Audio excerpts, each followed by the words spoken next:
Welcome back to Second Breakfast. Today we are resuming our Game of Thrones journey where we have finally hit the third Targaryen checkpoint.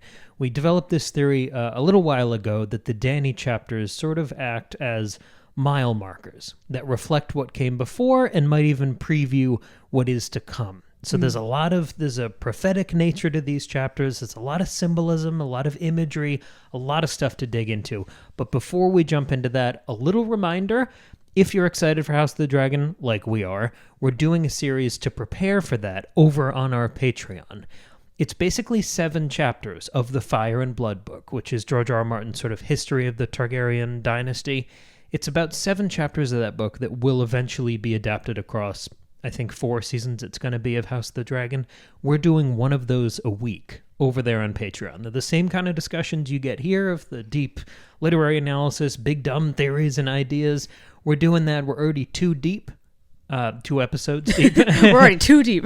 We're definitely already 2 deep. But we're 2 episodes deep into that coverage. You can go check that out over on Patreon. $2 a month, support the show, and get access to 26 bonus episodes that have piled up over the last couple of years, including that Fire and Blood coverage. Yeah. I was trying to figure out why I liked this Dany chapter so much. And part of it, I think, is just because it was really good. But I think it's also because we're so deep into all the Targaryen stuff over on Fire and Blood. So this was really exciting to read. So I'm really thrilled to talk about this. And we're not going to be talking about Fire and Blood over here. Like, we're not going to cross streams really.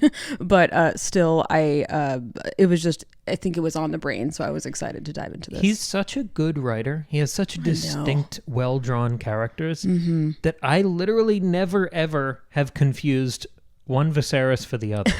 Right, yeah, there's such distinction between them. Now, in actual Fire and Blood, do I confuse Aemond and Aegon? Yeah, all the freaking time, but that's different. Viserys in House of the Dragon and Fire and Blood is this regal, tragic king. Right. And Viserys in Game of Thrones is this piss stain. Yeah, right. I've never confused them. No, never once. It doesn't even cross my mind that they have the same name. That's how impressive it is. Anyway. Also, apologies if I sound like a chain smoker this episode. I just recorded an audiobook. Shout out Tristan. We had a fun session, but it took a toll. It sure does. That's fine. I've got a shit ton to say anyway. There's a dream in here, so obviously I'm going to go feral. So, all right, let me give a quick recap of this chapter before we dive in. Also, quick reminder, everything will be spoiled because we've read and seen everything already. Okay, so this is a Game of Thrones, Daenerys number 3. Dany, Viserys, Khal Drogo, Jorah, and like the Dothraki Khalasar, they're all traveling on the road. I'm not sure where they're supposed to be going. I'm not sure if that's really been said, but they're traveling because the Dothraki are wont to travel, I guess. They seem like sort of a nomadic people. Have horse, will travel. Yeah, exactly. And they've arrived at the Dothraki Sea, which is this beautiful grassland. Like, it's this big expanse of land that's all like these different colored grasses, and it's very exciting and different for us. It's not like anything we've seen over in Westeros. And Dany is just fascinated by this. We realize that some time has passed since her wedding, and she's really starting to assimilate into like the Dothraki culture. And she's so excited to sort of like explore the grasslands on her own without the bad attitude of Viserys ruining it, because he's been very grumpy and angry this whole way. And so she passes a command on to Jorah and says that everybody is to stay put for now while she goes ahead. And again, this is where we start to get a sense of how far Dany has come, because we sort of backtrack and learn how she got to where she is now between her wedding and now. And we learn that at first, Dany was having the worst time. She's riding all day, and that takes a really big toll on you. It's like she's got sores on her thighs. Her body is exhausted. She's like ready to fall off her horse every night, and she's just always in pain. And then every night she's dealing with horrible assault from her husband, and like that's not a good time. So she's really going through it. And by the end of it, she's like prepared to die. Like, that's how bad she feels. Remember, she's 13. And so she's like, kind of like, yeah, I think I'm gonna probably die. And she's just sort of accepted that. But the night when she has that realization, she has her dragon dream again. Remember last chapter, she had this whole prophetic, deeply symbolic dream about a dragon, and she has it again. But this time, Viserys is not in the dream. And what we focus on is a black dragon that's breathing fire, and the fire is sort of breathed onto her, and it cleanses her and strengthens her. And so from then on, she starts to get stronger every day. It's still difficult. She's still like really struggling, but it becomes a little bit easier and a little bit easier. Writing gets better. She starts to appreciate the landscape around her, and the nights with Drogo get a little bit easier and sometimes even nice from her perspective. I'm not going to get into the complications of that, but that's how it's going for her. And so we kind of come back to the present. Okay, so she's walking barefoot through these grasslands. She's really loving it. She's kind of having almost like an eat, pray, love moment. She's really having a good time. And then out of nowhere, Viserys suddenly rides up and like screams at her, "How dare you command me to stay behind? How dare you command the king of Westeros?" The dragon. Yeah, right. It's so cringy. He's the most cringe of all of the characters. Every time he says the waking the dragon, I think of Waking the Demon, the Bullet for My Valentine song. Oh. That's another one. That's a deep cut just for Tristan. That's incredible. It is the same kind of energy, though. Dany just like refuses to give Viserys any response to that. And then Viserys like grabs her boob, and it's really gross and awful. And then Dany like pushes him away. And this is the first time that Dany has ever pushed back, like literally or figuratively, against Viserys. It's the first time she's ever like stood up for herself. It says it's the first time she's ever defied him. Yeah. And so he's like furious, and he's like definitely about to really hurt her. And then all of a sudden, Dany's Dothraki riders arrive, and they wrap a whip around Viserys' neck, and they're like, "Do you want him dead?" And she says, "Okay, like don't hurt him."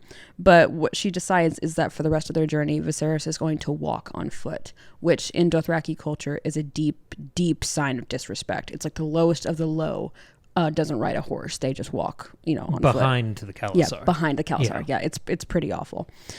She just says like, let everybody see him for what he is. It's great. But after a while, they've continued to travel, and Dany's talking to Jorah, and she starts to worry about how she treated Viserys, and she asks, "Did I wake the dragon?" And Jorah says, "Can you wake the dead? Viserys is less than the shadow of a snake." And Dany's like, "Oh shit." She's like, "But didn't you like swear fealty to Viserys?" Mm-hmm. And he says like, if he's a shadow of a snake, what does that make his servants? Like Jorah is really having a come to Jesus moment also. Like he and Dany both were like, "Oh, Viserys is absolutely nothing." Dany like thinks about it, and she realizes he's never going to take the throne. Like that's never going to happen. It's a big turning moment for her.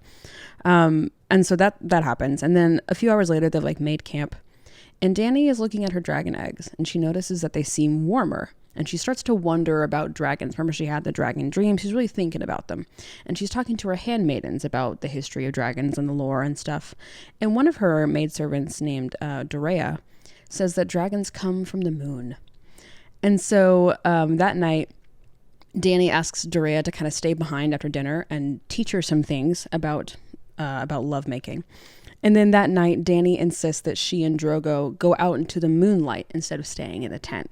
And she also tries to implement some of the things that Dorea taught her. And the biggest one is that she insists that Drogo face her during, because before it had been like, animal style. And so she basically... animal style. Is that where isn't that at In-N-Out? It's In-N-Out. What do they do? They put like lettuce on it? They do. I think it's like some like onions and lots of sauce and stuff. So this is the same thing? Yeah, this is exactly what's happening. happening. Where does she get onions? On the road. In the grasslands, I guess. Anyway. Road onions. Sorry. Anyway, she insists that he look upon her face. And so they have this like nice moment. Sure. Is it nice? Whatever. They have this moment. A few weeks later, Dany realizes that she is pregnant. And the people walking with her, like people also know, like everybody has said, like weeks have passed. She's clearly pregnant. Also, that day is her 14th birthday. And that is where we end. Mm-hmm. I feel like I can't talk about her and Drogo like for the rest of this journey. It's just so, I don't like the way they did it in the show. I think it's so weird, and I think she's a child dealing with Stockholm syndrome, and I just can't even talk about it. There's so much more to Dany anyway than her weird, terrible relationship with Drogo. Genre fiction has a tough time with ages. Yeah, like it does. when we watched the David Lynch Dune movie adaptation, for those counting at home, this is the first Dune reference I made. Shout out God Emperor episode we put out last week. That's right. This week, actually. That one was fun. I did a Pokemon card for the cover of the God Emperor. It's very, very stupid. Please go check it out. I love it. When we did the David Lynch Dune movie, of course, he engages with Aaliyah, who's Paul's sister, who's born as this child with the experience of millions of people. Yeah. So she's an extremely wise and articulate toddler. And it just doesn't work on screen. Right. Maybe it can't work on screen. It only works in the book because you don't have to look at it. Like you can consider it intellectually, but you don't have to picture it. Yeah, because it's tough. It just doesn't make any sense. So many. It's not just sci-fi. It's not just fantasy. It's all genre fiction. The ages are always a little screwed up. Yeah, yeah. Obviously, it's much worse for different reasons in this case. But Yeah. even the ages of the Stark kids don't really make sense. And Yeah. if you adapted that literally, I don't think it would work. Yeah, I think you're totally right. And I think what is really happening at its core, like the point is that Dany is looking for ways to seek agency and control and power in an impossible situation. And so I think that's what I'm going to choose to focus on, not like going forward, not like, is Drogo a good husband? Like, obviously not. But that's not really what my... Imagine arguing that he is. Oh my God. Anyway, so that's like... And the point is always way beyond Drogo. This is Dany's story. Like, this part is Dany's story. So that's what I'm going to focus on.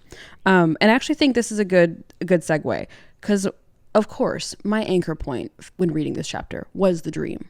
So I want to start by reading the dream to everybody here as a family. And then I want to sort of unpack what it means for her and also for Viserys. Because that's sort of, I think we're dealing with sort of like in our last House of the Dragon episode, we talked a lot about balance and symmetry. And I think that's kind of what's happening here, but instead it's more like opposites. So we'll get there. Okay. So let me read you the dream. It says, when she slept that night, she dreamt the dragon dream again. Viserys was not in it this time. There was only her and the dragon. Its scales were black as night, wet and slick with blood. Her blood, Dany sensed. Its eyes were pools of molten magma, and when it opened its mouth, the flame came roaring out in a hot jet. She could hear it singing to her. She opened her arms to the fire, embraced it, let it swallow her whole, let it cleanse her and temper her and scour her clean. She could feel her flesh sear and blacken and slow away, could feel her blood boil and turn to steam, and yet there was no pain. She felt strong and new and fierce. And I think the first thing I sort of grabbed onto with this dream is that Viserys is not in it. Not that Viserys like is killed or overpowered in here, but he's not even in it at all. And not only is he not in it, Dany notices that he's not in it. Like that's like the first thing that's said. And so I think what I want to build to is thinking about where Viserys is at this point in the story and where Dany is and what's happening to both of them. I think what's happening to Viserys is that he is dying. Obviously, we know Viserys is going to die. But I think more metaphorically, symbolically, in Dany's mind, Viserys is dying, whereas Daenerys is awakening. So let me talk about Viserys first. So there's a lot of language surrounding Viserys and death and like shadows in this chapter. As they're going along, Viserys is described as an unwelcome shadow day and night. At one point they're going, they're walking, through different places. And it says they went past the tumbled ruins of a vast dead city where ghosts were said to moan among blackened marble columns. I'm using this quote in a completely different context. Incredible. I love when this happens. I was so excited to hear what you have to say. And then like a few lines later, he's described as this like shadow. So we're thinking about ghosts and shadows and ruins, right? Of course, he's not in the dream. And then at one point it says he reins up kind of too hard. He struggles, he's stumbling, and he's like soiled and stained and struggling for breath. And also at one point he's being yanked around like a puppet on a string. So he's losing all of his agency. We're tying him to like to shadows and ghosts. This is my favorite bit. At the beginning of the chapter when Dany is looking out over the Dothraki Sea, Jorah is talking about other amazing, beautiful places with grasslands, beyond where they are. And he says, down in the shadowlands beyond Ashai. What? I'm using this quote. Are you fucking real? These are the two quotes I'm using. Okay, this is great. We'll do some mirroring. We'll get back to you. He says, down in the shadowlands beyond Ashai, they say there are oceans of ghost grass, taller than a man on horseback. It murders all other grass and glows in the dark with the spirits of the damned. And then a few pages later, when Viserys has been told to walk instead of ride on the horses, it says that he was soon lost in the tall grass. So we've already got it in our minds about this like ghost grass that kills things and that's taller than a man on horseback. This is a smaller version because Viserys is small and pathetic, but he's also being swallowed by the grass. And then, of course, Jorah says, can you wake the dead? Viserys is less than the shadow of a snake. And so we're tying Viserys to the ideas of death and shadow. And then most importantly, I think, when right after Dany sort of defies Viserys, pushes back against him, it says, there was a hollow place inside her where her fear had been. Often when somebody loses a loved one, they talk about there being like a hollow place in them where like the person used to be. But this says a hollow place inside her where her fear had been. I think Viserys is her fear. And I think this chapter is the death of that fear and the death of Viserys as Dany knows him, especially because she's realizing he's not going to be on the throne. He's not this scary, powerful dragon that I thought he was. He is actually nothing, and he's pathetic, and he is essentially dead to her. He is obviously not dead, but we see him be completely ineffective. He's like demanding that people follow his orders and no one will listen to him. Like, I think he is fully dead in Dany's eyes. So I think that's what's happening with Viserys. And of course, Dany is going through a totally different journey. At the beginning of the chapter, or at least the beginning of the timeline of this chapter, Dany starts by thinking she's going to die. It says by the third day, Dany thought she was going to die. It said she would kill herself rather than go on. And so she's like feeling so low, like she is also dying. But then, of course, she has that dream. And after the cleansing fire that we see in the dream, she feels strong and new and fierce. She feels sure in her seat. And as she's going on, my favorite is like, not only is she like feeling stronger, she's commanding more. She says, I'm not a child, right? And she's thinking about all this stuff and has a lot more confidence. I want to go back to the line about where she asks if she woke the dragon. And I think she did, but it's not Viserys. I think it's her. I think Dany is the dragon that she herself has awoken. Because Dorea talks about dragons coming from the moon. And she says, dragons come from the moon. What? Is this another one you chose? No, I'm sorry. There's a deep cut here. Oh. Peter Dinklage was originally hired to be the narrator for Destiny. Oh, okay, and the game. They literally had to replace him with someone else because I've never, ever heard someone sound so bored and sarcastic. And there's one line that was famous from him, and it was him saying, that wizard came from the moon. And the way you just said moon was that it had the same level of disdain. I feel like me and Peter Dinklage are similar people. And I don't mean that to buoy myself up. It's really, I feel a connection with him. Anyway. A kindred spirit. A kindred spirit. So Dorea says the dragons come from the moon. A single stop. One line later. Yeah. It says, silvery wet hair tumbled across Dany's eyes. Silvery, like silver makes you think of the moon. I think there is an intentional connection between Dany and the moon, especially because later she says like, hey, Drogo, let's go outside and do this outside. And it says, for the Dothraki believed that all things of importance in a man's life must be done beneath the open sky. Drogo followed her out into the moonlight. Like, we are drawing connections between Dany and the moon. And of course, we know later Drogo is going to call Dany Moon of My Life, and she will call him My Sun and Stars. Dorea also, or one of the serving girls says, Moon is God, woman, wife of sun. Or moon is God, woman, wife of sun. So like sun, S-U-N. So Dany is clearly moon coded here. Okay. And if dragons come from the moon and we're seeing her dragon eggs becoming warmer and she's starting to think more about dragons, I think Dany has in fact awoken the dragon, but it's her and also her dragons and also the sun that she conceives in this chapter. Like, it's all kind of wrapped up together. It's not clear. It's not like delineated, but all of this is happening at once. So at the moment of like this conception, basically at the end of this chapter, Dany has awoken the dragon within herself, which by extension has created the sun in her and will also awaken the dragon eggs that will be born after the sun does not survive, if that makes sense.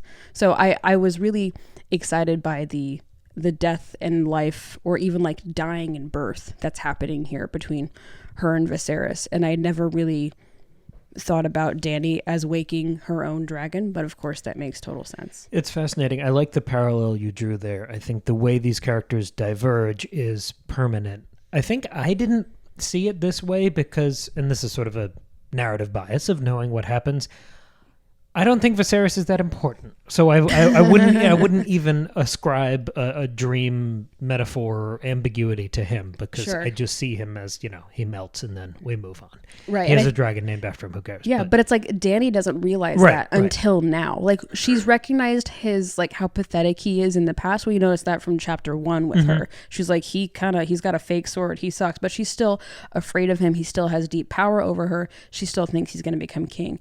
Here, she really recognizes, oh, he is nothing. And that's a big moment for her. I'm very taken by the idea of looking at Dany as a dragon. Obviously, you understand that in terms of House Sigil and her becoming the only Targaryen who's mattered in a long time. Sure. But I've always seen her as the mother of dragons. Yes, she represents the dragon. When you see those, those big chessboards they have of battles and stuff, and they have those little like chess figures on there, she would be the dragon there. Sure. But I'm taken by her as a dragon because it's half literal, half metaphorical. Yeah. It's very I interesting. really like it. And I think also the other key piece from her dream is her treating this fire as truly cleansing.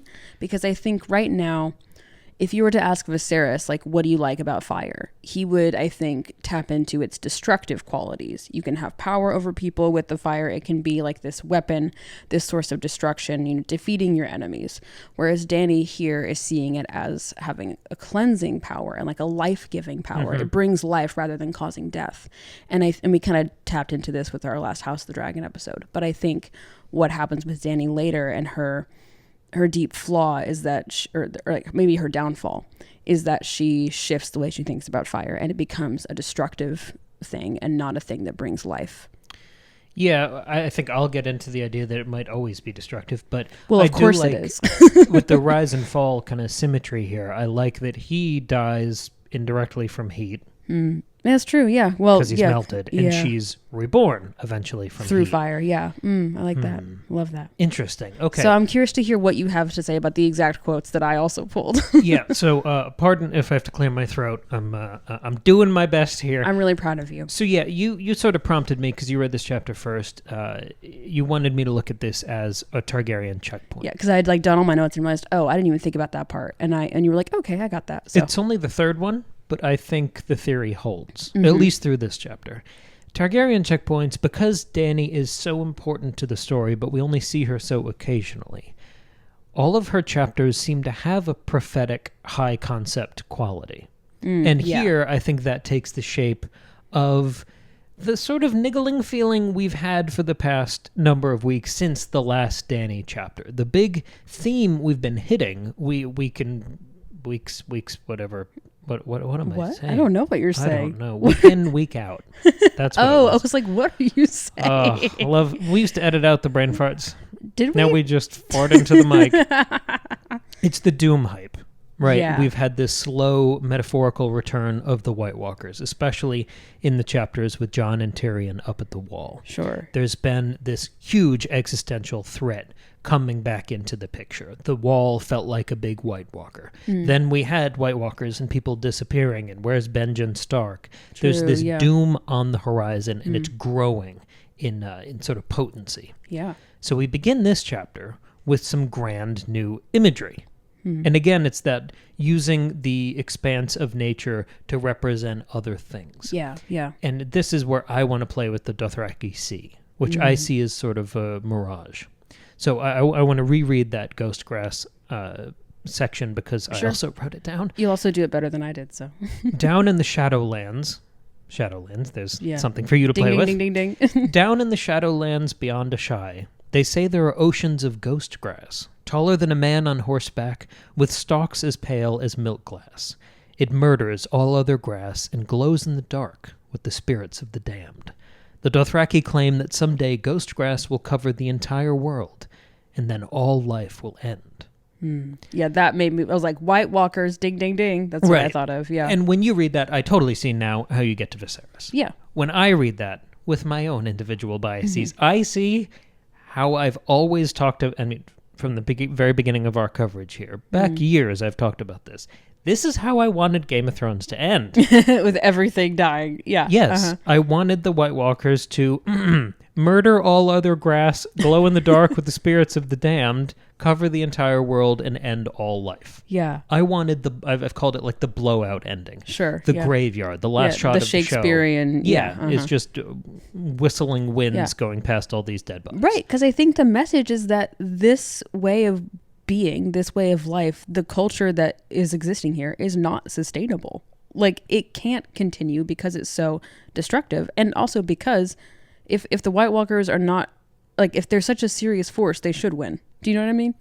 Like, I think that's what we all wanted to happen. Sure. It just made the most sense. It's an embodiment of that Doom hype. Yeah. Right. And I'm interested in the expectation that this sets up, because you get this thing that feels like whistling past the graveyard, feels like some sort of glimpse at the end game of this unstoppable threat. Mm-hmm. And it's immediately waved away because Dany says she doesn't want to think about it.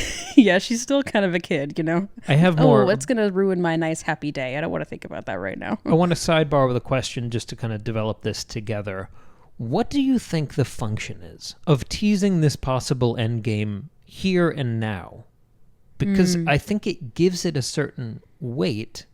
Teasing it during a Targaryen checkpoint when those are usually prophetic and have this high concept quality, do you think that creates an expectation? Is this the first glimpse we've had of any sort of endgame? Right. Well, I think part of it is you have to do this kind of thing early, I think, because we've already done this early on with the Westeros side of things by having the prologue, right? And having the first thing we learn about the Starks is that they say winter is coming.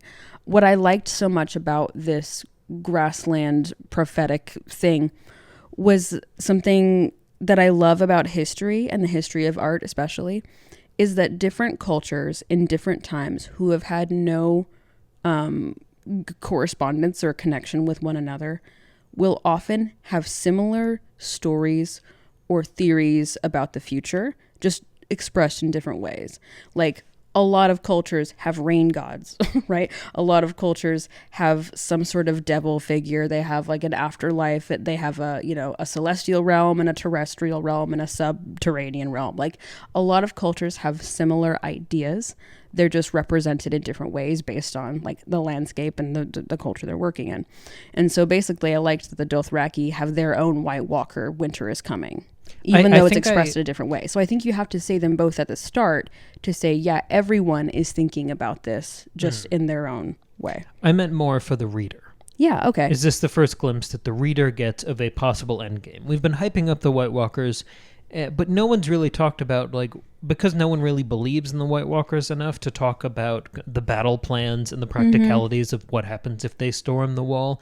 Is this the first glimpse we've gotten of what might happen when the White Walkers descend? Yeah, I think it's the most overt. I think it's certainly been hinted at, just not in a very, like, concrete way. Like, having, like, introducing you to the White Walkers in the prologue, talking about winter is coming, even the conversations that Tyrion had up at the wall with everybody there, like they're talking about there's all these dangers out there that are only going to get worse, like, you know, we're seeing dire wolves come back, like that's really like ominous, right? But it hasn't been this explicit before. So yeah, in a sense, I think you're right. Because I think this is the first possible future we get a glimpse at for how the story might end. Yeah. I can't, because we've been pretty early in these characters' arcs, when we get little prophecies, it's about, we're looking 12 feet ahead. We're not looking 1,000 feet ahead. Sure. I think this is the first expectation that might be set up, which is interesting because obviously it won't come to pass like that. But I think in many ways, one of the big takeaways of Game of Thrones is to defy those expectations. Because the only expectations you have going into this story are just what happens in other fantasy books. It's genre convention. Sure, yeah. And I think this is the first break from that. Okay, yeah, I like that. This is the first assertion of something we maybe can expect. That's true. And also, I feel like the Westerosi view is that this is a threat that we should try to combat. This Dothraki view is, oh no, this is going to happen. Like, the grasses are going to take over and everybody's going to die. You know, like they're not like, hey, I'm worried about this threat. What are we going to do about it? It's more, eventually the world's going to end. Well, like they just kind of accept it. I don't even think it's the world's going to end. I don't think that's what's being said here. I think it's that humans will end. Sure, yeah. We will die. It's a naturalistic view of the nature could eventually grow over every skyscraper we have and reclaim from us. Yeah, the earth goes through cycles. Yeah. And I think that's more the angle that it takes. I think there's sort of a humility in that, a sense of scale and perspective. Which is interesting coming from a culture that, to Westerosi eyes feels so aggressive and like not passive or docile or humble about anything, so it's interesting that's their view. And when you go from okay, maybe we'll all die and be swept away and forgotten, and then you immediately cut to pathetic Viserys sniveling and whining,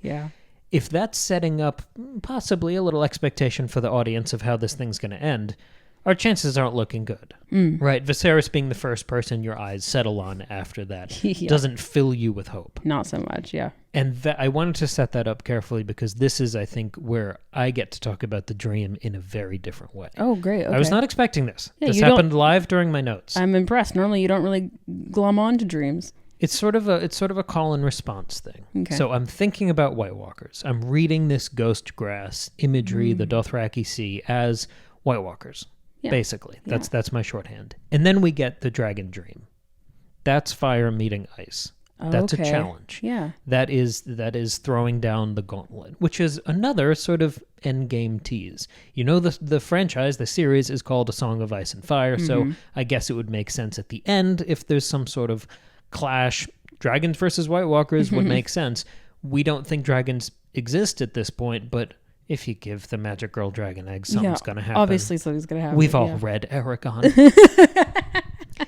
But this change of the dragon dream, and we'll get into the aftermath of that dream is prompted by thoughts of suicide. And that immediately dragged my brain back to thinking about fire and ice, and then suicide drags me back to Faustus. Of course. Because we've talked about this before, there's an argument that Doctor Faustus is a suicide play or story. Yeah. Because he is a revered theologian in his late middle age who's achieved everything he could possibly achieve in his career. And the only thing left is explicit confirmation whether there is a God, what sort of supernatural knowledge you could unlock basically by being dead. If you move into the afterlife or whatever new realm, that would be confirmation, that would be catnip to a theologian.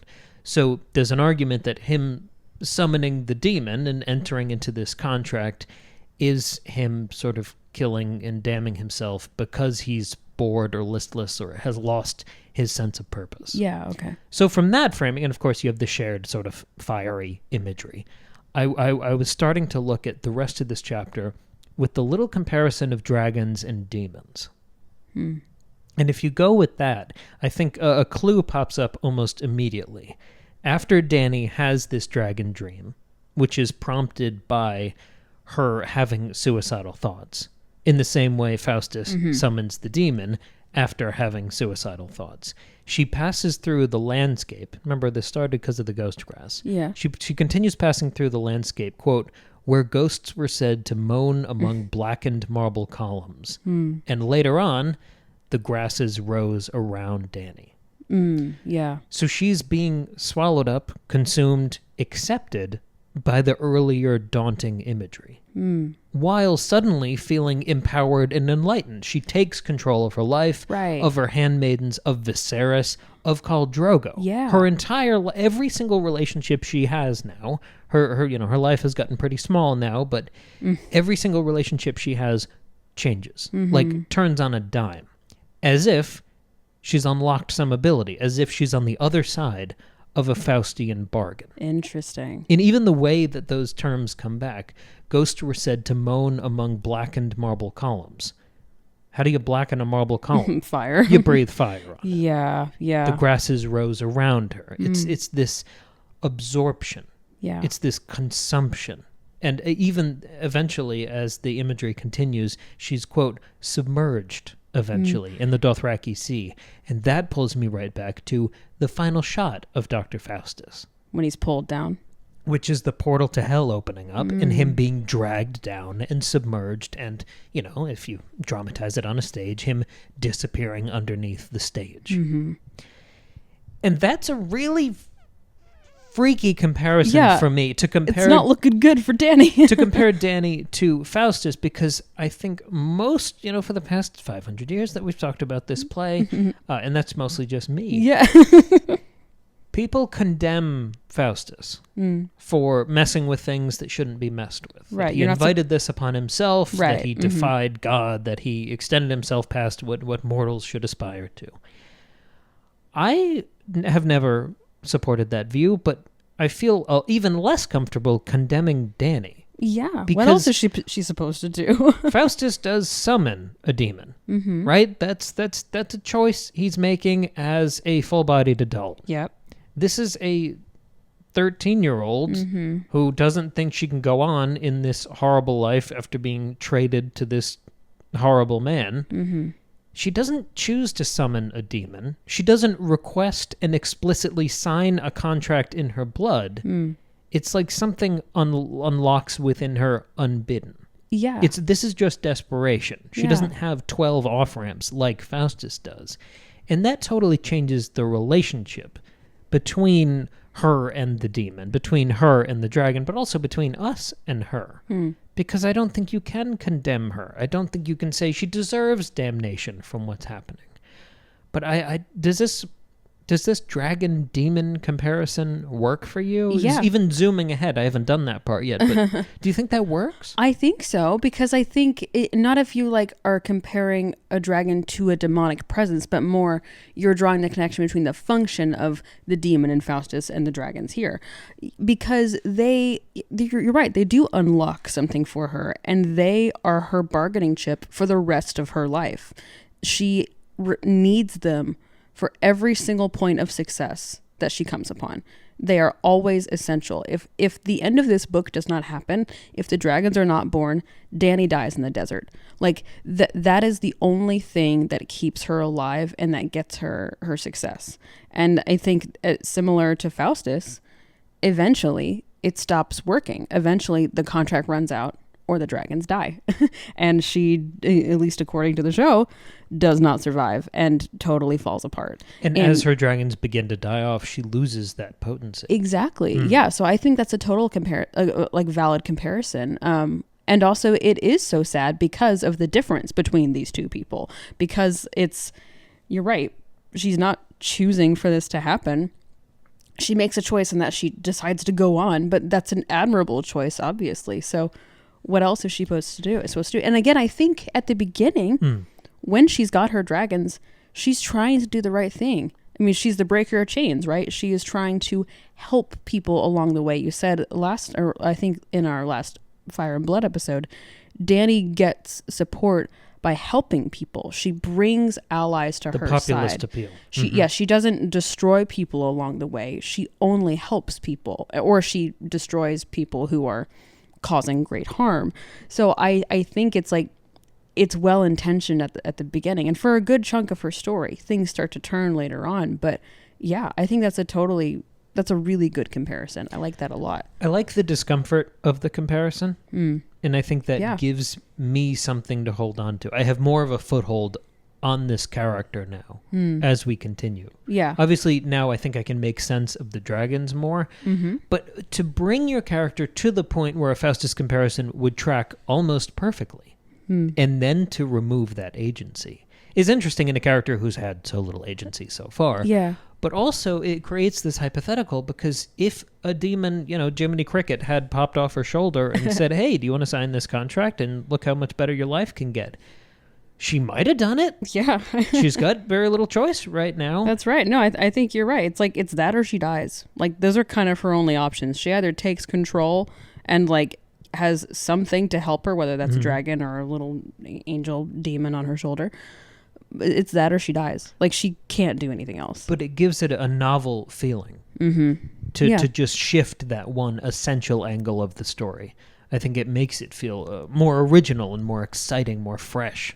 I like that. So if that is sort of our turning point here, this is our new checkpoint, our new Targaryen checkpoint, and we're thinking about this like Faustian connection with Dany and her dragons, what does that mean for the next few chapters before we get to the next Dany one? I wonder, for this next section of the book. Because we've had our characters settle into all these new environments, right? This would be the expensive part of TV production, where you have to build all these new sets. So they're all going to have to use the word assimilate earlier.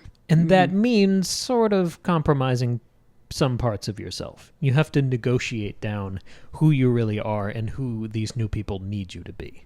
So I'm wondering how much our characters are going to have to barter and fritter away of themselves in these new environments. So that makes sense for Ned and the start and like everybody over there. Yeah. That makes sense. So let's look for bargains and what everyone else's dragons could be. I like what that. What do they get out of this? I think the other piece really quickly is that the last section, a lot of it was also surrounded or was in relation to Bran and Bran's dream and thinking about people like being out of their depth while also portions of Bran's dream come true. I think it's an interesting note that here, the bit about Dany and Bran's dream wasn't even about Dany. It says like dragons were stirring in the Shadowlands beyond Ashai. Here we mention the Shadowlands beyond Ashai, and we see the dragons definitely stirring like we just laid out. So I think that's interesting that portion is also coming true and marks the true like end of this chunk of the book. And the next chapter is a Bran chapter. And so I think it's Targaryen / Bran checkpoints is kind of what might be happening going forward. Yeah, because by the end of his storyline, Bran will only see things from that zoomed out angle. Right. He will exist in checkpoints. And actually, that's where I wanted to end. That's a beautiful transition. Oh, great. I wanted to talk about Dany and Bran a little bit because obviously I've got Dune on the brain. Go check out that God Emperor episode. It's really good. I put a lot of work into that. I'm proud of that But one. I've got Dune on the brain, and so does George R. R. Martin. He's talked about Dune. I read his blog. He talked about the movie. I found a little Dune reference in this chapter, and it was so explicit that I am going to venture to guess, in my opinion, allegedly, that it's on purpose. Wow, okay. It's when the handmaidens are tending to Dany. Yeah. And they're sort of, I don't know, it's like her hair and makeup team. Yeah, right. And they garnish her at the end of this process with spice flower and cinnamon. Uh-huh. Spice smells like cinnamon. In Dune, that's constantly the refrain. Every time someone enters a room and someone's had spice, there's a reference to cinnamon. Okay. Putting spice and cinnamon like that, it at least sparks a thought. Sure. Right? Okay. So that immediately made me think, okay, what's he doing here? What is he saying? I don't know. I mean, just improving this in the moment while my eyes were glued to this phrase. It's like, okay, is he saying Dany is kind of like Paul? Would that mean the Dothraki are like the Fremen? Sure. That might work. Yeah. They're both kind of being ingratiated with this community that will eventually lead them to a power that becomes tyrannical. Sure. Okay. That's nice. Maybe there's like I don't know, deserty. I don't know. The Dothraki aren't really desert people. No, but they're not forest people. So there's an element of like the hero comes from a European coded setting, and eventually they're in a more quote unquote exotic setting. Yeah, sure. Meeting a new maybe that could there's work. a tie there. Yeah. I think maybe what he's getting at here is just a little pinprick. Last time in the Bran chapter, you're talking about these Bran checkpoints. I was talking about Bran in terms of Paul Atreides. And having this supernatural knowledge that will make him a tyrant, which is why I'm so worried about Bran becoming king. Yes, right. Maybe George is just giving us a little post-it note, a little flag to say, maybe consider the possibility of Dany as Paul. Because she's going to have that sort of power and knowledge as well. I like that. And that sort of tyranny, briefly, at the end. And like Bran, they both have this sort of winged imagery over top of them. That's true. And and I think that's what he's doing differently, is that there's more than one possible Paul. That's the complication of this world, is that there's not one hero that you follow or one anti-hero that you follow. It's all kinds of people vying for power, or who could be possible, options for power. And it's a much more expansive, complex world in that way. Not that the world of Dune is not expansive and complex, because it is. But the focus is on characters are really different in these two stories. So I like And that. even, sort of glancing ahead, what legitimizes Dany to people in combat, in any sort of geopolitical conflict? It's her coming in riding a dragon. Mm-hmm. Paul rides Oh, the sandworm. Oh, I like that. See, the difference is here, nobody becomes a dragon, but that would be cool if they assimilated. George doesn't have the balls. But I mean, Yeah. but like metaphorically, she obviously does. We talked about waking the dragon. She's Yes, waking exactly. herself. Yep. So I that's a fun connection. I like that. Very, very cool. Wow. This was a fun one. It was. I got a lot out of this. It was. And I'm definitely excited to keep the prophetic symbology going by getting into Bran next week. So, So this is the first chapter where he's woken up. yeah, that's last true. one was Because he the woke dream. up for like 5 seconds in the last one. Yeah. Yeah. He just says his name is Summer. That's the only dialogue he's had. So, yeah. We've had 2 chapters from his perspective so far. I want to really track how he's changed Me too. in the next one. I think that's going to be really important. We'll keep an eye out for that. Cool. Well, great. Let us know what you thought of this chapter, of this discussion, of any of the things we mentioned. Are we totally off on something? Is there something else you want to add? If you're on YouTube, you can comment below. If you are on Patreon, you can also comment below. Otherwise, you can send us an email, secondbreakfastpod@gmail.com, or send us a DM on Instagram at secondbreakfastpod. Cam already plugged the Patreon. Thank you to our patrons for being there. Y'all are the best, and we're loving our House of the Dragon coverage. What's coming out on Tuesday? Do we know? This past Tuesday was God Emperor. God Emperor of Dune. I think we have another game discussion coming this next Tuesday. Yes, amazing. And Cool. we're probably going to have those Fire and Blood episodes weekly, just looking at the calendar. It's probably going to be weekly, yeah. So those Strap come out in. on Sunday on Patreon, so go check that out. Thank you so much for listening. We'll see you guys next week. All right, bye.